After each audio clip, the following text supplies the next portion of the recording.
Welcome to Blizzard Fire. We hope this video helps fire up your solution. In this video, I will explain how to start an Audi TT with a dead key fob. First, you'll need to find the mechanical key, which is usually tucked inside your key fob. Gently slide or pull a small tab to release it.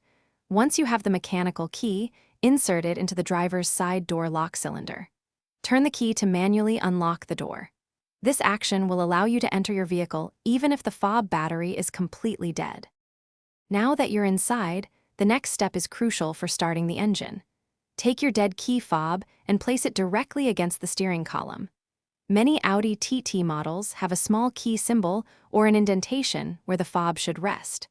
This specific placement allows the car's immobilizer system to read the transponder chip inside your key fob, even without battery power. It's a clever workaround for a common problem. With your key fob correctly positioned against the steering column, you're ready to start the car.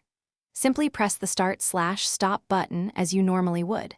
The vehicle system will now be able to read the transponder chip in your key, bypassing the need for a working battery in the fob. The engine should then crank and start just as it would with a fully functional key. You're back on the road. Once your Audi TT is running, remember to replace your key fob battery at your earliest convenience. It's a good idea to keep a spare battery in your glove compartment for future emergencies.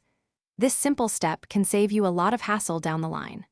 Also, for other great deals and to check out those darn tough socks with a lifetime warranty, make sure to look in the description below. Thanks for watching, and drive safely. Thanks for watching. If you found this helpful, don't forget to like and subscribe.